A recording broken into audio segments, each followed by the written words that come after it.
Assalamualaikum warahmatullahi wabarakatuh. Perkenalkan, nama saya Muhammad Supriyadi, pengajar di SMP Al-Madinah Cibatu. Pada kesempatan kali ini Bapak akan menjelaskan materi untuk siswa kelas 8 di bab 5 dengan judul Jiwa Lebih Tenang dengan Banyak Melakukan Sujud. Rasulullah telah menyampaikan dalam sebuah hadisnya, utlubul ilma minal mahdi ilal lahdi. Carilah ilmu dari mulai buaya sampai ke liang lahat.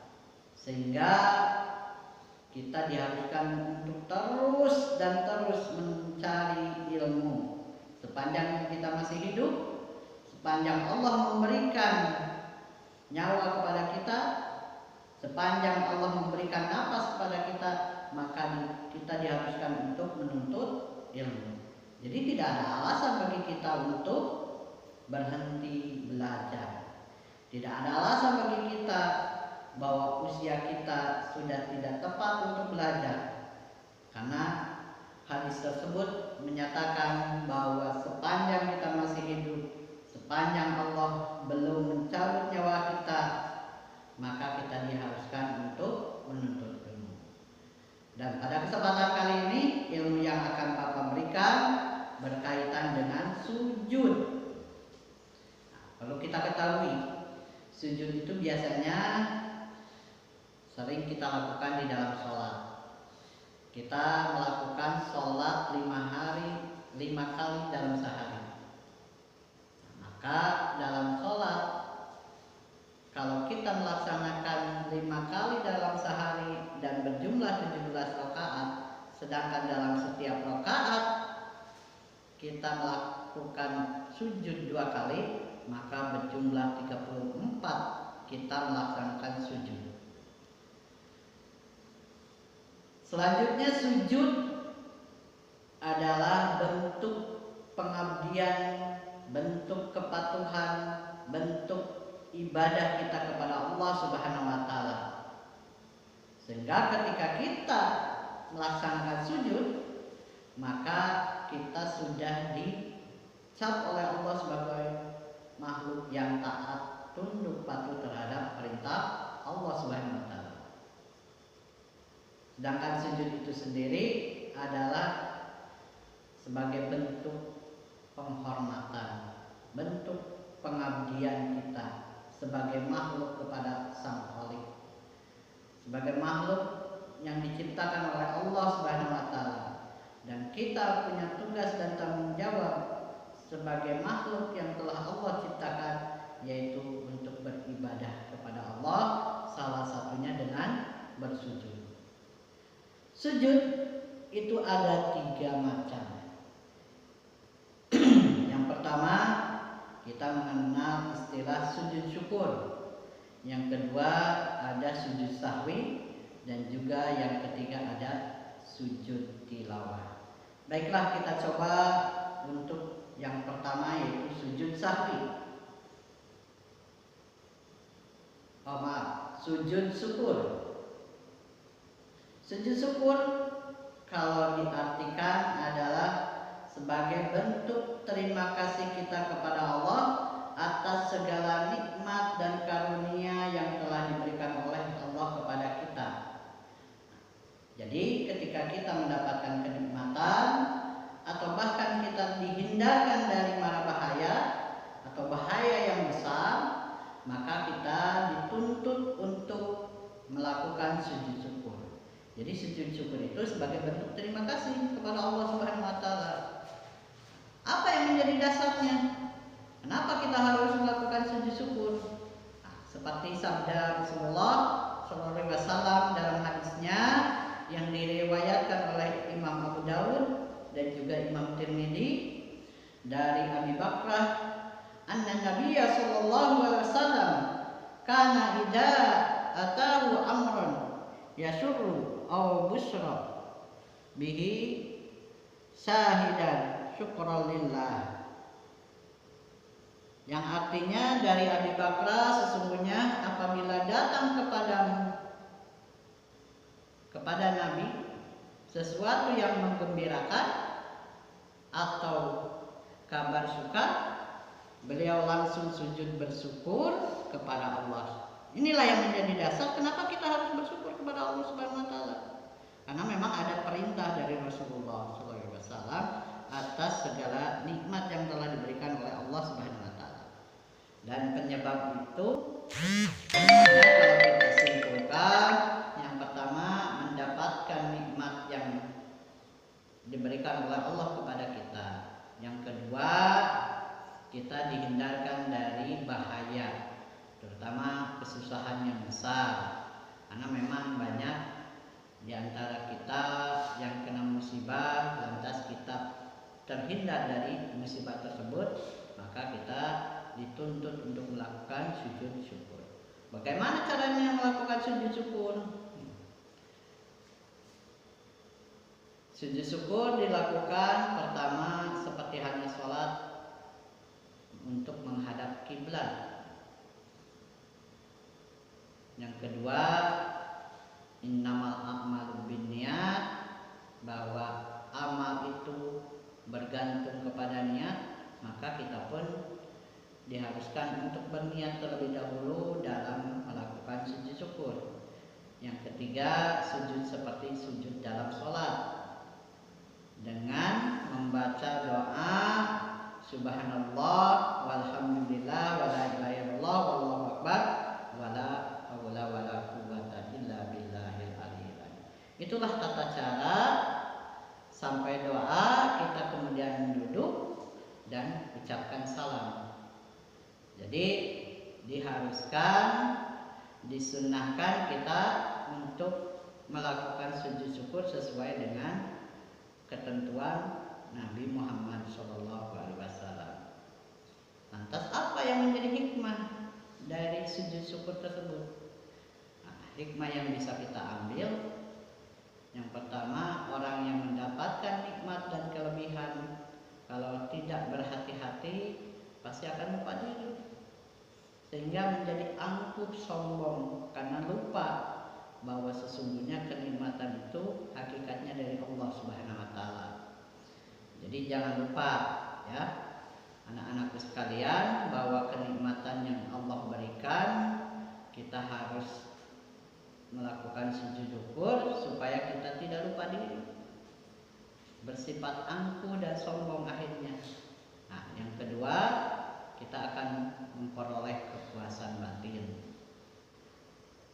Ada kenikmatan tersendiri di dalam jiwa kita, bahwa ketika kita sudah mendapatkan nikmat lantas kita bersujud, maka ada semacam ketenangan, kepuasan, ketenteraman di dalam jiwa kita.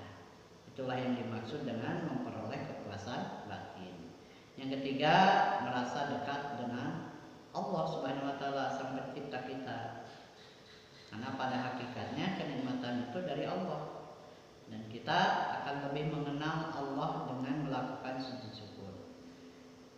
Dan yang keempat, memperoleh tambahan nikmat dari Allah Subhanahu wa taala. Sebagaimana firman-Nya, la in syakartum la azidannakum. Ketika kita bersyukur, maka pasti Allah akan menambah nikmatnya. Nah, itulah beberapa penjelasan yang berkaitan dengan sujud syukur. Yang kedua, yaitu sujud sahwi. Jadi sujud sahwi itu adalah sujud yang dilakukan karena lupa atau ragu-ragu di dalam sholat. Biasanya sujudnya dilakukan 2 kali di dalam tahiyat akhir sebelum sholat, sebelum salam. Jadi perlu kalian ketahui, biasanya sujud sahwi itu ada dalam sholat, ya. Sujudnya dilakukan 2 kali ketika kita tahiyat akhir sebelum salam. Nah, penyebabnya yang tadi, gitu ya. Lantas apa dasar hukumnya kita melakukan sujud sahwi? Nah, Rasulullah SAW dalam hadisnya menyampaikan, dari Abu Sa'id Al-Khudri, Nabi SAW bersabda, apabila salah seorang di antara kamu ragu dalam sholat, apakah ia sudah mengerjakan 3 atau 4 rakaat, maka hendaklah dihilangkan keraguan tersebut. Dan diteruskan sholatnya menurut yang dia yakini, kemudian hendaklah sujud 2 kali sebelum salam. Itulah dasar hukumnya. Jadi sujud sahwi itu dilakukan di dalam sholat ketika kita ada keraguan jumlah rakaat kita 3 atau 4 ini. Nah, maka kita diharuskan untuk meneruskan dan kita dilanjutkan dengan melakukan sujud 2 kali sebelum salam. Itulah yang dimaksud dengan sujud sahwi. Ya, tadi ya penyebabnya pertama lupa meninggalkan salah satu rukun dalam sholat, seperti lupa melakukan ruku, i'tidal ataupun sujud. Yang kedua, lupa atau ragu jumlah rakaat. Ya. Yang ketiga, lupa membaca doa kunut. Kalau yang biasa membaca kunut, atau lupa melakukan tasyahud. Ya, tasyahud awal. Dan yang terakhir, kelebihan atau kekurangan dalam jumlah rakaat. Itulah penyebab-penyebab kita melaksanakan sujud sahwi atau sujud ketika kita lupa. Nah, bagaimana caranya? Nah, pertama, setelah selesai membaca tahiyat akhir, langsung sujud lagi dengan membaca subhana ma la yashu wa la yanam. Artinya Maha Suci Allah yang tidak tidur dan lupa. Ya, itulah maksudnya, gitu ya. Kemudian bangun dari sujud disertai dengan mengucapkan takbir. Kemudian duduk sebentar, lalu takbir dan dilanjutkan sujud lagi dengan doa yang sama, ya. Subhana ma la yashu wa la yanam. Kemudian duduk kembali dan diakhiri dengan salam. Itulah tata caranya. Apa hikmah melakukan sujud sahwi? Nah, manusia tidak boleh berperilaku sombong dan angkuh, gitu ya. Karena memang pada dasarnya manusia itu al-insan mahlul khata wa nisya. Manusia itu tempat salah dan lupa. Karena memang kita bukan makhluk yang sempurna. Yang sempurna itu hanya milik Allah. Jadi di saat-saat tertentu orang bisa melakukan kesalahan. Di saat-saat tertentu manusia bisa lupa. Maka kita dituntut untuk melakukan sujud sahwi. Itulah hikmah yang bisa kita ambil untuk melakukan sujud sahwi. Dan yang terakhir bahasan pada kesempatan kali ini yaitu berkenaan dengan sujud tilawah. Jadi sujud tilawah itu adalah sujud yang dilakukan karena membaca ayat sajadah. Jadi ketika kita membaca Al-Quran, kemudian kita membaca ayat sajadah, maka kita disunahkan untuk melakukan sujud tilawah. Ya. Di dalam Al-Quran itu ada 15 ayat atau tempat di mana ada ayat sajadah, gitu. Ayat sajadah. Nah, keterangan dari Rasulullah SAW berkaitan dengan sujud tilawah ini seperti hadis yang disampaikan oleh Ibnu Umar, anna Nabiyya sallallahu alaihi wasallam kana yaqra'u alaina al-Qur'an fa idza marra bisajdah kabaro wa sajadana ma'ahu. Yang diriwayatkan oleh Imam Tirmidzi. Jadi dari Ibnu Umar, sesungguhnya Nabi sallallahu alaihi wasallam pernah membaca Al-Qur'an di depan kami. Ketika bacanya sampai pada ayat sajadah, beliau takbir lalu sujud. Maka kami pun ikut sujud bersama-sama dengan Nabi. Itulah dasar hukum mengapa kita harus melakukan atau disunahkan untuk sujud tilawah. Jadi sebab sujud tilawah itu yaitu ketika kita membaca ataupun ketika kita menghafal ataupun mendengarkan dari orang lain ketika membaca ayat-ayat sajadah. Dalam Al-Quran itu jumlahnya ada 15. Sedangkan syarat sujud tilawah itu diharuskan kita dalam keadaan suci ataupun bersih dari hadas ataupun najis, ya. Kemudian biasakan ketika kita baik itu melakukan sujud syukur, sujud sahwi, jelas sujud sahwi itu ketika dalam sholat ataupun sujud tilawah kita usahakan untuk menghadap kiblat. Kemudian yang ketiga, menutup aurat, ya. Karena memang kewajiban menutup aurat dari mulai lutut sampai ke pusar. Kalau untuk perempuan itu seluruh tubuh kecuali muka dan telapak tangan. Bagaimana rukun sujud tilawah? Pertama, sebagaimana biasa kita diharuskan berniat terlebih dahulu, kemudian kita takbiratul ihram dengan mengucapkan Allahu Akbar, kemudian sujud 1 kali dengan diawali baca takbir, kemudian duduk setelah sujud dengan tumanina, dalam arti dengan tenang, dengan rileks, tidak tergesa-gesa, tanpa membaca tasyahud, kemudian diakhiri dengan salam. Itu adalah bagian dari rukun yang harus kita laksanakan, dan tidak boleh ada salah satu rukun yang hilang, ya, supaya sujudnya betul-betul sah di mata Allah Subhanahu wa taala. Lantas kemudian tata cara sujud tilawah dilakukan ketika di luar sholat, ya. Ada pun caranya, pertama berdiri menghadap kiblat, kemudian berniat melakukan sujud tilawah, takbiratul ihram, dan juga sujud 1 kali, ya. Itu adalah sujud tilawah di luar sholat dengan membaca ketika sujudnya sajadah wajhi lilladzi khalaqahu wa saqwa sam'ahu wa basarahu bihulihi wa quwwatihi. Kemudian duduk sejenak, kemudian salam. Ketika sujud tilawah yang dilakukan dalam sholat, biasanya ketika kita membaca ayat tersebut, lantas kita langsung duduk, ya. Kita duduk, kemudian melakukan sujud 1 kali dengan membaca seperti hanya yang tadi dibaca, ya, sajadah wajhi dan seterusnya.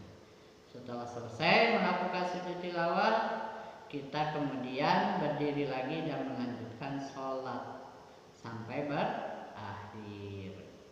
Dan selanjutnya yang terakhir, sebagaimana sujud syukur, sujud sahwi, dan sujud sekarang tilawah, hikmah yang bisa kita ambil dari sujud tilawah ini, pertama dijauhkan dari godaan setan. Kemudian kita bisa lebih menghayati bacaan dan makna Al-Quran yang sedang dibaca.